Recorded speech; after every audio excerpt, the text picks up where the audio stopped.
They kicked her before they even learned her name. But the moment she lifted her head, the entire yard fell silent, as if the air itself realized who she really was.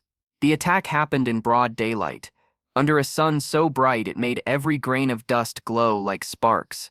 3 soldiers, older, arrogant, bitter from years of unearned ego, circled the new female recruit the moment she stepped into the training yard.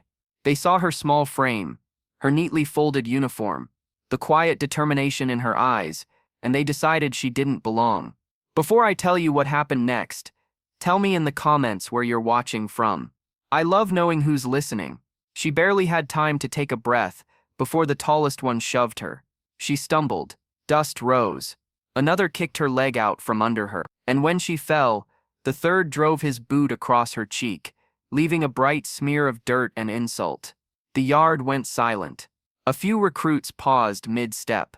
Others looked away, unsure whether to intervene or pretend they didn't see. Even the wind seemed to hesitate, carrying only the sharp echo of that cruel kick.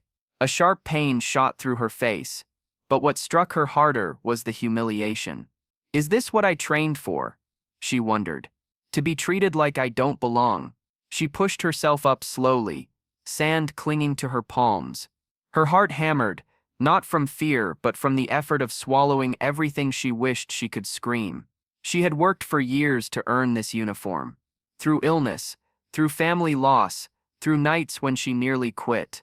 And now, on her first day, she was being tested by the very people who were supposed to stand beside her. The soldiers laughed. "Go home," one of them sneered. "You're not built for this," another added. She met their eyes, not in challenge, but in quiet resolve. And that was the moment something shifted in the air. A breeze swept through the yard, lifting a thin wave of dust. Several recruits turned toward the gate, frowning. A shadow fell across the sun-baked ground. Someone whispered, "Is that?" She didn't hear the hum of the approaching vehicle until it rolled to a stop, kicking up a burst of dust that drifted between the jeering soldiers and the woman still on her knees. Then the general stepped out. Not just any general. The general. The one whose name was spoken like a legend. The one who trained entire battalions with nothing but his voice and presence. The one who rarely visited this base in person. He took one step forward and froze. His eyes locked onto the young woman's face, bruised, dusty, but unbroken.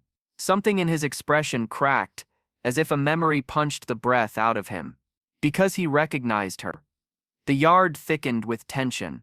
Even the arrogant soldiers straightened, suddenly unsure. The general's gaze drifted to the 3 men, his jaw tightening with a calm fury that carried more weight than any shout ever could. She thought she'd never see him again, the narrator observed. She was wrong. He walked toward her, each step deliberate. Recruits parted like water around him. When he reached her, he didn't speak at first.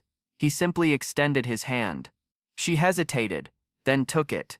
The general lifted her gently, brushing dust off her sleeve with a tenderness that left the entire yard stunned. "You arrived earlier than I expected," he said quietly. And suddenly, murmurs rippled through the crowd. The men who had kicked her went pale. The general turned toward them, his expression carved from stone.